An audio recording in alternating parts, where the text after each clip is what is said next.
It's Friday, and my name's George Gary. I've got a lot of new people watching this, and I normally all week I've been doing savory, then sweet and savory, but this week I thought I'd do another sweet. We're going to do two kinds of cookies today. We're going to do a peanut butter, and then we're going to switch over and do a chocolate cookie. And I just thought they sounded better. So those of you that never see me in your whole life, I teach classes around the world, and I also have a tour company. I take people on food adventures of Europe. Not right now, though. We're waiting until next year. And then I also have a number of cookbooks out there. It's interesting reading your feedback, and questions are back on old recipes that I did 30 years ago, and people finding me that they haven't seen me teach in a while in their neighborhood. So here I am online because I thought, all the news anchors over at the station are doing this from their houses, and I thought I'll do the food segments. So on Tuesday, or Wednesday, I guess, Wednesday was the San Diego station, and I thought I'd keep doing this during the week. On the weekend, won't be here.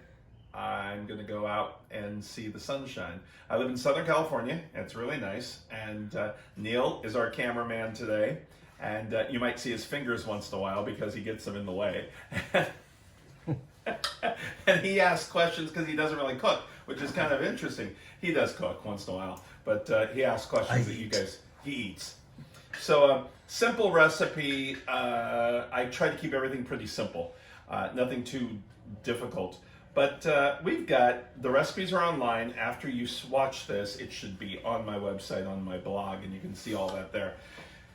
Flour's kind of hard to get right now. I don't know what's going on. People are going crazy over making yeast and starters and all sorts of things. I would have bought stock in flour if I would have known this. That and face masks are difficult. A lot of things are difficult to find. So at least you're entertained, I hope. So we've got flour, we've got baking soda, and we've got some salt. And we're just going to blend all that together with a whisk. Those of you who've been in my classes before know I don't really sift a whole lot. I don't like to sift. I don't own a sifter. I have a fine mesh strainer I use once in a while, but that's about it. So there's our KitchenAid flour. Then we've got real butter. I was looking at recipes. Well, I did a recipe the other night. I have a question. Normally you said to put that around the pot. Food processor. Oh, okay. Wrong piece of equipment. Neil, play with the camera. What he's getting at is when I say to put it around the blade of the food processor, the butter, I just dumped all the butter in there, and it's room temperature. So he was kind of, I knew he'd ask that question. Now I forgot where I was going with what I was talking about, so I'll probably remember. So, room temp, butter. I did the hummingbird cake the other day from 1978 magazine. And I was looking at some of the other recipes. The ingredients were always margarine and oleo, never using butter. So we're gonna switch this up. I use butter all the time because it's consistent. Granulated sugar goes in. Brown sugar.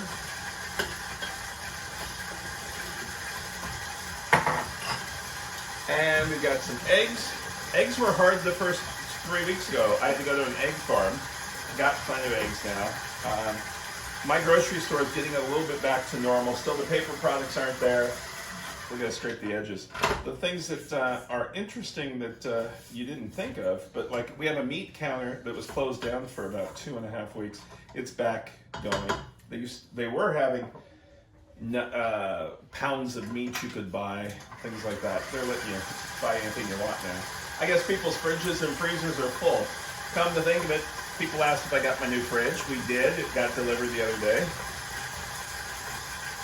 And then I had a number of questions asking what kind it is. So I had to wait till it got here because I forgot. It's a Whirlpool. Eggs are going in one at a time. And our vanilla.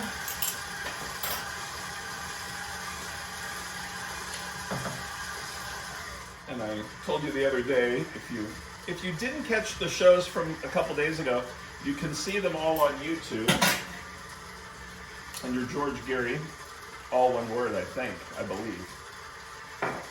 But the vanilla, I make my own from beans that I got in the jungle of Madagascar. That was one of the different jobs I've had on cruise ships. Right now, nobody wants to be on the cruise ships. I was talking to one of my favorite people. She's still on one of the ships. She's going home. They've gotten all the passengers off that ship, but she's still on it with about 500 crew, and they all are doing well. None of them are sick. They went out on the cruise the first part of January before any of this happened. So now we've got our mixture of peanut butter, type of peanut butter. I use Skippy. I think it's what you were grown up with. Jif, Skippy, something like that. Don't use the old-fashioned peanut butter with the oil on top unless you mix it up and refrigerate it so it hardens up a little bit. It separates too much and doesn't work as well in these cookies. So I've tried it. So scrape the edges down, and then we'll add all of those dry ingredients into here. Now this is optional. If you want to add some roasted peanuts into it, chocolate chips, chocolate chunks, we're going to take all the flour into this and turn it slow. I've got about a cup of chocolate chunks. They're Belgian chocolate chunks that I have. You can dump those in now. Those will help. And then our bowl that I had the flour in, I'll put all this mixture in here and scrape the bottom down, make sure it's all clean.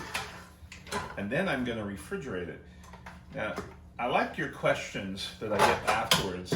And I got this on the first night. They said, why did you use your fingers to do this like I'm doing right now when I was doing something?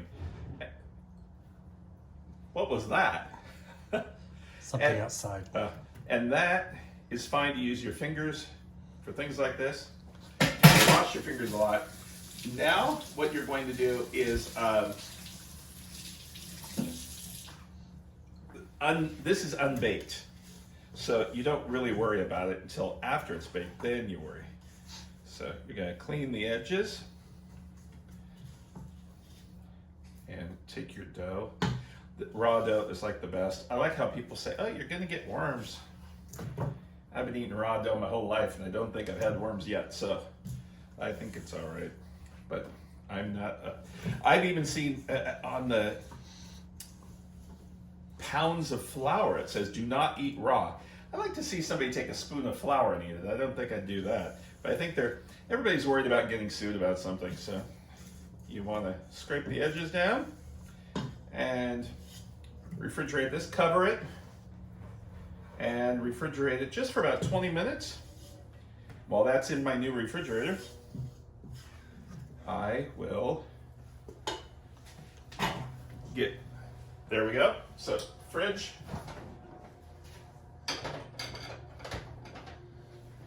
And we'll be right back making our chocolate cookies while that's fridging. So our peanut butter dough is in the fridge for about 20 minutes. In the meantime, we're going to make another cookie. The peanut butter cookie is very similar in ease like a Toll House cookie recipe. That's probably the first cookie recipe anybody on the earth makes, besides a box of cake mix, cupcakes probably. So I've got some water boiling here. And first, these are fudgy, and they're really, the best part of this is their chocolate. We shouldn't be depriving ourselves, as I'm fogging over, in chocolate. And I'm gonna do this part first. I don't own a double boiler. I make my own. So in my recipe, you're gonna use the low ripple, I turned it down, chocolate, canola oil, and it's a semi-sweet to bittersweet chocolate, and some butter. We're gonna let that melt off to the side while I work on the other part. We won't disturb it. We've got the rubber spatula, we'll stir it in a minute. Then what we have is, I told you I don't sift anything, but sometimes Dutch processed cocoa powder, which is darker, richer than regular cocoa powder, has some lumps in it. So I do. You can see here I'll have little rocks it'll look like. So that I do want to sift out. And when I do that, okay, this hasn't gotten wet yet, I use a rubber spatula to smash it through my strainer. This is a little bit of a wire mesh, just like that. Then we have our baking powder, baking soda, and a little bit of salt going in. So this recipe is a little bit more involved than your regular cookie recipe, but after you eat it, you will realize that it's worth it. Now, Dutch processed cocoa powder, you can normally get at the grocery store, specialty store. Just look for Dutch process. And there's that. The regular chocolate, I think it's fascinating when you go over to Europe and I talk about the grocery stores in Europe and how our grocery store, if you go past the snack aisle with all the candy and popcorn, and then you have chips, we have like a whole row of chips. And then our chocolate area is about like this. Well, it's the other way around over in Europe. They have a lot of chocolate, a whole row, and hardly any chips. So it shows what they do like more, their chocolate. The worst chocolate in the grocery store over in Europe is better than ours, our best chocolate. So turn that on. We're using a whip attachment this time. Remember I said whip is for egg whites and whipped cream?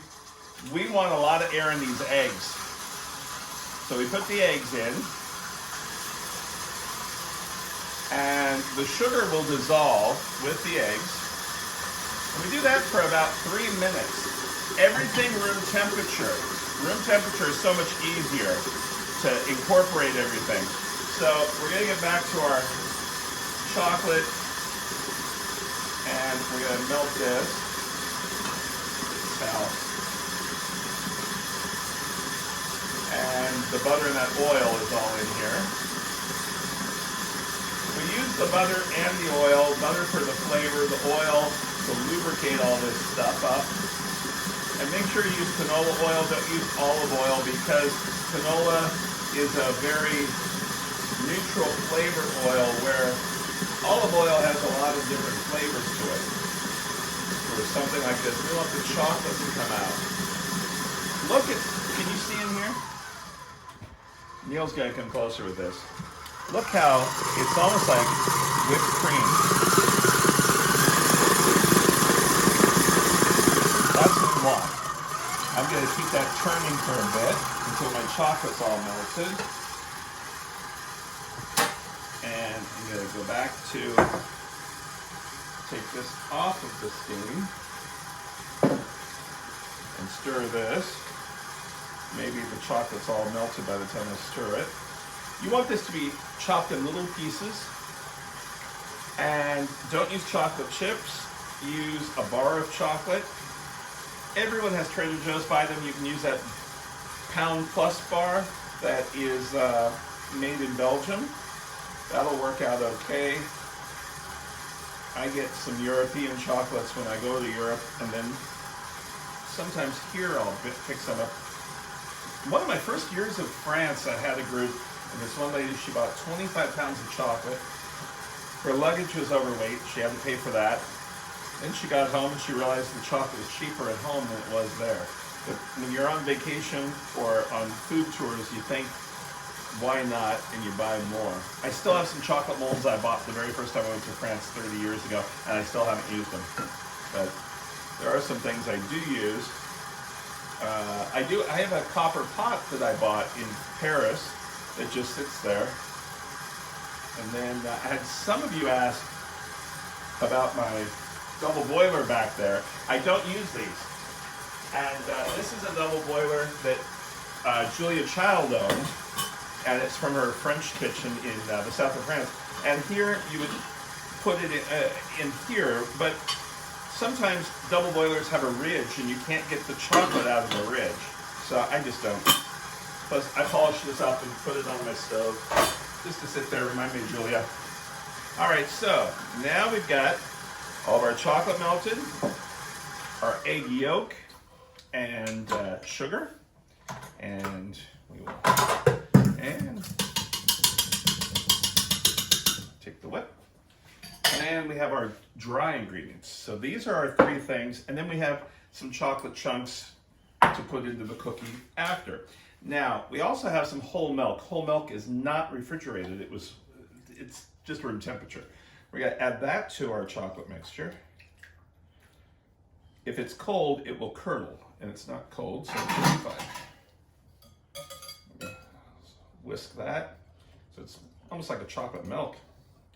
And it gets like a chocolate sauce. In fact, right now you could use this as a chocolate sauce for ice cream. Okay, just so I make sure I do the recipe exactly how I'm telling you. Okay, now we're gonna add this into our eggs by hand. Everything's off of the mixer now. So we'll add that in and use the rubber spatula to make sure I get everything. My grandmother, she would make cakes every Saturday for Sunday supper. And we didn't get to lick the bowl because she cleaned that bowl better than, and she did it with a wooden spoon. I don't know how she did it, but it would be cleaned so good. So we didn't get to lick the bowl. Now see, that's great bowl licking right there that Neil will probably want in a minute. But my grandmother, she would not let us have any of the mixture. Not because it was bad for you, it's just because I found out later in life, my aunt and my dad fought over a bowl of mixture when they were a kid, and they broke my grandmother's mixing bowl. And so after that, my grandmother cleaned the bowl so well that nobody could lick it. So it's my aunt and my dad's fault. So you can see what that looks like. Now we're gonna take our dry ingredients, add that in. And chocolate chunks in.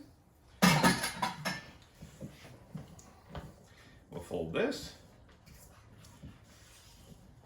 And what these become is they're like fudge little bites almost. They aren't real dense. They're kind of wet looking in the middle, and they crack on the top, unlike the crackle cookies. But these clean the edges really well because you get a lot of dry mixture. And what we'll do is we'll put this in the fridge just for a minute while I work with, and I won't put it in another bowl, I'll just keep it in this bowl, I think. I haven't tested my shelves out in there. Got a little dry part. Gets thicker as it sits. Maybe I will put it in the bowl I was gonna let Neil lick. So there's our mixture. And it's a very thick, almost like brownies. We'll refrigerate this and come get the peanut butter recipe dough out. Just like that, that's good. All right, I'm gonna swap these.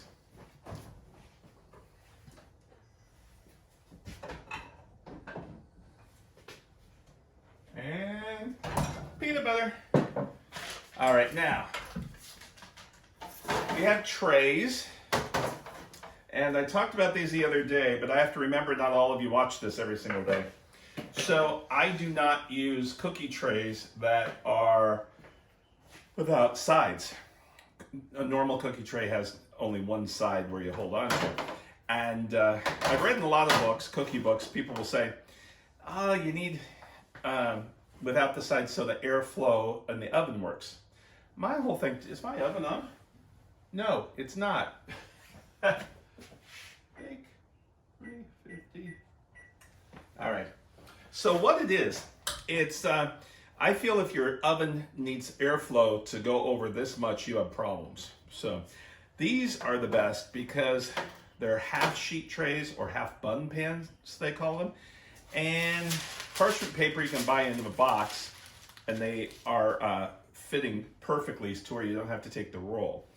Now, I told you about the scoops, and the scoops in the flipper have a number. This is a number 30, and this is a number 24.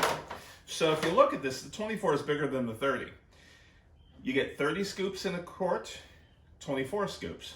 So with the peanut butter, we're gonna go with the 24. And take we'll do ice cream scoops, it looks like. Do not scoop ice cream with these little guys because they will bend. They're for food, not hard ice cream. And I'll do about 8 cookies. I'll do 6 and then 2 in the middle. I don't want them to spread out too much. And remember, this has chocolate chips in it, so we don't have to do a crisscross pattern. Now, this is where you use your hand. When I was at Disney, we do 20 dozen cookies, no, 30 dozen of 3.5 inch in 20 minutes. We could scoop it. And it was a timing thing. You wet your hand and use the palm of your hand to scoop down on the cookie. You don't use your fingers, because if you do your fingers like there, that one, it's going to be a mountain. It's going to ridge, and you don't want that. So you go like that. Just down like that. And you do this until all your dough's done. And like I said, 8 cookies. I'll do 2 trays, and I'll do 2 trays of the brownie cookies. The brownie cookies are a little smaller. I'm going to use the 30 instead of 24 on that one. And it's like that. Yeah, we'd have competition. We'd have 2 scoopers that hand scoop the cookies. You want it wet. See what happens? Comes right off when your hand's wet. So 2 people would start at the same time and they'd try to scoop the 30 dozen cookies, whoever could do it the fastest. And average time was 20 minutes. That's a pretty quick getting cookies scooped. And now we've got this. Let me get our chocolate. And this is going to be a little bit runnier. So we're going to, you can see how it, oh, you could bake this as a brownie too. Just like that. Now these we won't scoop down because these are going to fall and spread by themselves. These I'm going to bake first because they're not going to, I don't know why I'm going to bake these first. Probably because I want chocolate first. But we're going to put these in the oven first. And the reason for the scoops is you get the same size cookie. If I did those tablespoons, remember when your mom would do the tablespoonfuls and scoop them off of the 1 tablespoon? And that magazine that I told you I was looking at, they said use 2 tablespoons. Oh, no more paper. Okay, we've got 1 tray so you can see that. But what happens is you use the tablespoons and they aren't the exact same amount, and you get the cookies will brown on one side maybe, and it won't look right. So you want all your cookies to be pretty much the same. So we'll scoop the rest of these while these are in the oven, and we'll be back with them coming out of the oven, and you can see what they look like. Whoop. Okay, there was something with the peanut butter cookies I wanted to tell you is, okay, remember, we're going to do this. And then sometimes I do an imprint on top. The chocolate chips, you can put some extra on top if you want, but I use these cookie stamps from Nordic Ware, and I'll do a link on the website. And you dip them in water, and then you press, not too much, just like that. You have to kind of wiggle it so it doesn't stay. It looks like a waffle. And I had more people during the holidays, I did some butter cookies like this, ask me how I got that pattern. And then this is like a scalloped pattern. That comes out pretty good, a mermaid pattern. And I'll close up on it. Just like that. Neil's gonna do a close-up.